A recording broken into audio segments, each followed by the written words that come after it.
यहाँ पर मूवी के स्टार्ट में हम कुछ चोरों को देखते हैं जो कि दो एक्स को चुराने की कोशिश करते हैं। मूवी शुरू होती है और जो कि हमें एक जनरल और उसकी मलिका की लव स्टोरी के बारे में बताती है। वैसे तो हम देखते हैं कि ये नॉर्मल लव स्टोरी है जहाँ पर दोनों को मार दिया जाता है, लेकिन इस स्टोरी की सबसे बड़ी मिस्ट्री है 3 गोल्डन एग्स। पता चलता है कि शादी वाले दिन उस जनरल ने मलिका को 3 गोल्डन एग्स दिए थे, यहाँ पर जिनकी कीमत का अंदाजा लगाना बहुत मुश्किल है। सालों तक लगता था कि ये बस अफवाह है, लेकिन फिर कुछ टाइम के बाद लोगों ने 2 एक्स को ढूंढ लिया था, लेकिन तीसरा एग कहाँ है ये अभी भी एक मिस्ट्री है। लेकिन उन 2 एक्स में से एक एग को मार्केट में बेच दिया गया और दूसरा एक म्यूजियम में है।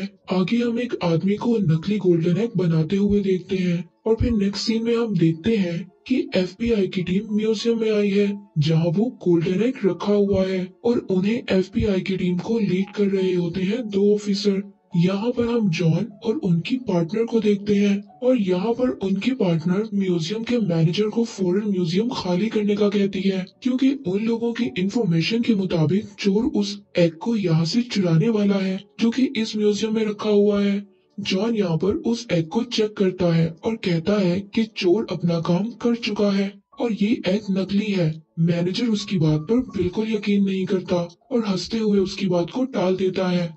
और तभी वहाँ से जॉन एक बच्चे से कोल्ड ड्रिंक लेकर उस एग पर गिरा देता है। जैसे हम देखते हैं, जैसे ही कोल्ड ड्रिंक गिरती है वो पिघलना शुरू कर देता है।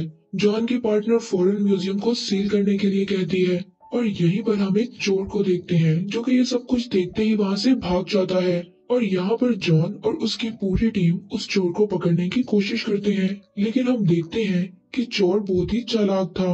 वो सबको चकमा देकर वहाँ से भाग जाता है और यहाँ पर पूरी एफबीआई की टीम देखती रह जाती है। आगे सीन में हम देखते हैं कुछ घंटों बाद का, जहां हम उस चोर को जाते हुए देखते हैं जो कि एक बोट में एक आइलैंड पर जा रहा था। जैसे ही वो एग को पैक से बाहर निकालता है, उसे अचानक पीछे से जॉन की आवाज आती है। यहाँ उस चोर को पता चलता है कि वो पूरी टीम को लेकर उसे पकड़ने आया है और यहाँ जॉन उस चोर को बताता है कि जब से उसने चोरी करना स्टार्ट किया उसके पास उसकी हिस्ट्री को वो जानता है, उसके पास उसकी सारी हिस्ट्री मौजूद है। और यहाँ वो चोर उससे पूछता है कि तुम्हें ये सब कैसे पता। तो वो उसको बताता है कि ये सब उसे उसकी एक पार्टनर ने बताया है जो कि उसको सारी इंफॉर्मेशन देती है और उस चोर के बारे में सारी इंफॉर्मेशन भी उसी पार्टनर ने बताई है। और फिर यहाँ उस चोर और एग को अलग अलग गाड़ियों में ले जाते हैं ताकि वो उसे फिर से चुरा कर भाग ना सके। जॉन एक ऑफिसर को उस एग की जिम्मेदारी देता है और फिर पता चलता है कि वही पार्टनर जो जॉन को सारी इंफॉर्मेशन बताती है खुद भी एक चोर है। वो असली एग को नकली एग से तब्दील कर देती है और फिर वहाँ से बचकर निकल जाती है। और फिर आगे का सीन कुछ घंटे बाद का दिखाया जाता है जहाँ जॉन की पार्टनर बताती है कि गाड़ी में मिला एग नकली था और वो बताती है कि उसको शक है कि इन सब में जॉन का हाथ है। जॉन उसको बहुत समझाने की कोशिश करता है, लेकिन वो उसे अरेस्ट करके जेल में डाल देती है। हम देखते हैं वो जेल पहाड़ों के दरमियान है और यहाँ वो देखता है चोर भी इसी जेल में मौजूद है। वो चोर जॉन को देखकर बहुत खुश होता है और आगे वो चोर उस जॉन को बताता है कि इजिप्ट के एक बिलियनर ने एक शर्त रखी है कि वो अपनी बेटी की शादी में 3 गोल्डन एग्स गिफ्ट करना चाहता था और जो भी ये काम करेगा वो उसे हैवी अमाउंट देगा। ये सुनकर जॉन उसे तीसरे एग के बारे में पूछता है, क्योंकि कोई भी उस तीसरे एग के बारे में नहीं जानता था। वो चोर उसको कहता है कि फिलहाल वो अभी दूसरे एग के बारे में सोच रहा है जो कि एक आर्म डीलर के पास है और उसे एक विला में बनाए हुए एक वॉल में रखा हुआ है। और वो उसे बताता है कि पार्टी करने का बहुत शौक है और जल्द ही उसके विला में ग्रैंड पार्टी है, लेकिन इस पार्टी में सब लोग मास्क लगा कर आते हैं और कोई भी शख्स यहाँ पर अपना चेहरा नहीं दिखाता। तभी वो चोर सबको बताता है कि जॉन एक पुलिस ऑफिसर है और यहीं पर एक कैदी उससे लड़ना शुरू कर देता है और यहाँ पर जेल ऑफिसर उनको लड़ते देखकर उनको रोकने आते हैं और फिर इनको अपने अपने सेल में भेज देते हैं। यहाँ एक ऑफिसर आता है और बताता है कि कैप्टन उनसे मिलना चाहती है और यहाँ उनका सामना उसी लड़की से होता है जो कि जॉन की पार्टनर थी, जो जॉन को सारी इन्फॉर्मेशन देती थी, जो उनको फंसाने के लिए उनसे सॉरी करती है और बताती है वो यहाँ उसे तीसरे एक्ट के लिए आई है जिसका पता सिर्फ वो चोर जानता है। जो उसे एक ऑफर देती है कि अगर वो उसे तीसरे एक्ट तक ले जाए तो वो उसे जेल से निकाल सकती है और साथ ही 10% का शेयर देने का भी बोलती है। लेकिन वो चोर उनको मना कर देता है और बिशप उनको वहीं छोड़कर चली जाती है। आगे जॉन उस चोर को बताता है कि वो उसे पकड़कर खुद को बेगुनाह साबित करना चाहता है और वो उससे कहता है कि अगर तुम मेरा साथ दो तो दोनों का मकसद पूरा हो सकता है। रात को जॉन उस चोर को उस पार्टी के बारे में याद दिलाता है और उन्हें यहाँ से निकलने के लिए जल्दी कुछ प्लान करना होगा। अगले ही दिन वो चोर जॉन को प्लान के बारे में बताता है, जो कि एक सिंपल सा प्रोसेस है। पहले तो वहाँ वो एक छोटा सा ब्लास्ट करते हैं जिससे हर तरफ धुआं हो जाता है। फिर वो मेन गेट तक आते हैं जहाँ पर उनके पास एक कार्ड था। ये कार्ड वो चोर उस वक्त चुराता है जब जॉन की लड़ाई के बाद ऑफिसर उन्हें वापस ले जा रहे थे और नेक्स्ट सीन में जेल की दीवार तोड़कर उनके हेलीकॉप्टर तक पहुंचना था। और यहाँ पर कुछ ऑफिसर उनको पकड़ने की कोशिश करते हैं और बहुत रोकते हैं और यहाँ जॉन की जान भी जाने लगती है मगर वो बच जाता है। लेकिन फाइनली वो हेलीकॉप्टर लेकर वहाँ से निकल जाते हैं। आगे हम देखते हैं बिशप को, जो कि एफबीआई एजेंट ऑफिसर के साथ बैठी होती है, जहाँ वो कंप्यूटर को यूज करके अपने सारे रिकॉर्ड्स को डिलीट कर देती है और फिर वो एफबीआई की एजेंट को जॉन और उस चोर के भागने की खबर देती है और साथ ही बताती है कि वो रात को डीलर की पार्टी में आने वाले हैं। इधर वो चोर अपने फ्रेंड के प्लान से उस डीलर की पार्टी में निकल जाते हैं। यहाँ पर चोर जॉन को अपना प्लान बताता है कि हमें उस डीलर के गार्ड्स और कैमरामैन से बचते हुए उस वॉल तक पहुँचना होगा, जो कि ऐसी टेक्नोलॉजी से बनाया गया है जो सिर्फ उस डीलर की आवाज और शक्ल देखकर खुलता है।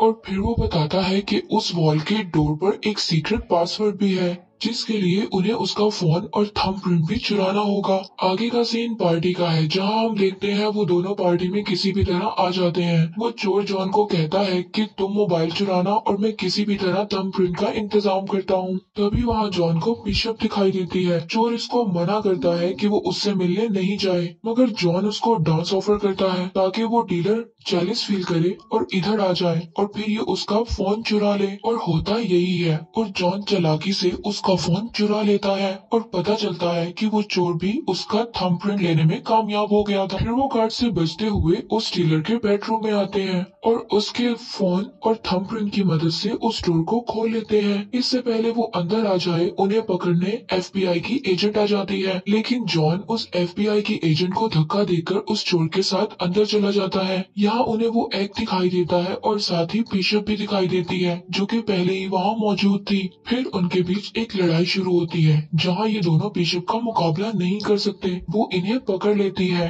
तभी वो डीलर अपने गार्ड्स के साथ आ जाता है और फिर यहाँ पता चलता है कि बिशप उसके साथ मिलकर काम कर रही थी और ये सब उनका प्लान था उन्हें यहाँ पर लाने का। अब वो इन्हें एक सीक्रेट जगह ले जाते हैं और यहाँ बिशप उस चोर से कहती है कि अगर वो उसे तीसरे एक्ट की लोकेशन बताएगा तो वो उनको छोड़ देगी और अगर वो तीसरे एक्ट की लोकेशन नहीं बताएगा तो वो जॉन को टॉर्चर करेगी। यहाँ बिशप जॉन को करंट लगाती है और दोनों उसको बहुत टॉर्चर करते हैं। ये देखकर वो चोर उसको तीसरे एक्ट की लोकेशन का बता देता है और वो बताता है जो कि एक सहरा में है।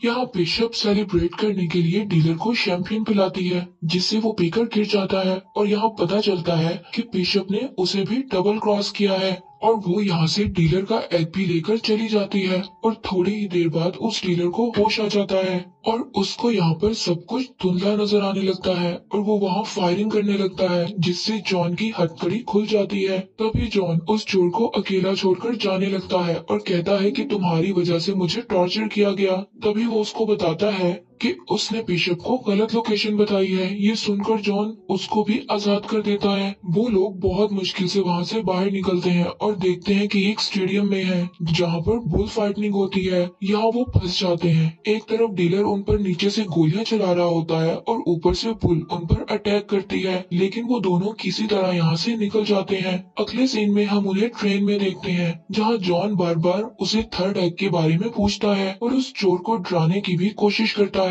मगर वो चोर अभी भी कुछ नहीं बताता। अब जॉन उसे इमोशनल करता है और कहता है कि अगर वो उसकी हेल्प करेगा, उसे बेगुनाह साबित करेगा, तो वो बिशप को पकड़कर उसे दुनिया का नंबर 1 चोर बना सकता है। ये सुनकर वो चोर उसको बताता है कि बात बहुत पहले की है जहां हिटलर के एक खास आदमी को एग के बारे में पता चल गया था। वो अपना सारा सामान लेकर किसी दूसरे शहर चला जाता है, एक बोट के जरिए जिसमें तकरीबन 100 टन के करीब सामान था। बहुत से लोग उसे उस खजाने के लिए ढूंढते रहे थे, जिसमें वो बताता है कि उसमें उसके डैड भी थे। उनके मरने के बाद वो चोर उसको बताता है कि उनके ट्रॉल से एक घड़ी मिली थी, जो कि वो एक ऑक्शन से लाए थे।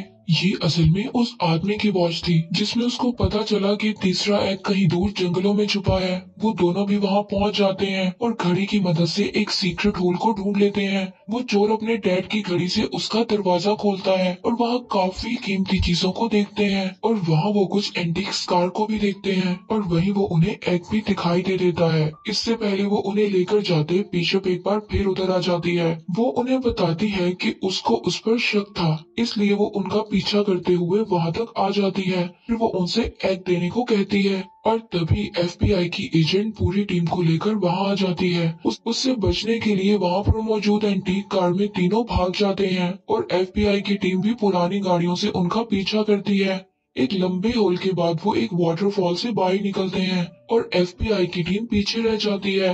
वही चोर बिशप का मजाक उड़ाता है कि उसके जेल जाने के बाद वही दुनिया का नंबर 1 चोर होगा। वो जॉन से उसे अरेस्ट करने का कहती है। तभी उसे वहाँ एक और शौक लगता है कि जॉन और बिशप शुरू से मिलकर काम कर रहे थे, और ये उन दोनों ने सारा प्लान बनाया है ताकि वो इससे तीसरे एग की लोकेशन जान सके। यहाँ जॉन उस चोर को बताता है कि उसके डैड भी एक चोर थे, वो भी एक बड़ा चोर बनना चाहता था। फिर वो उस चोर को वहाँ बांधकर वहाँ से चले जाते हैं। आगे सीन शिफ्ट होता है और हम देखते हैं उस बिलियनर्स की बेटी की शादी। वो तीनों एक्स पहली बार एक साथ लाए जाते हैं। इसे देखकर वो बड़ी खुश हो जाती है। और फिर हम यहाँ जॉन और बिशप को देखते हैं। उन्हें इन एक्स के बदले काफी ज्यादा हैवी अमाउंट मिलती है, और वहीं वो एजेंट एफबीआई की टीम के साथ आती है और उस बिलियनर्स को चोरी का सामान खरीदने के जुर्म में अरेस्ट कर लेती है। और वो दोनों ये सब कुछ देखकर वहाँ से निकल जाते हैं। आगे हम 6 महीने बाद देखते हैं जॉन और बिशप को एक बोट पर एंजॉय करते हुए।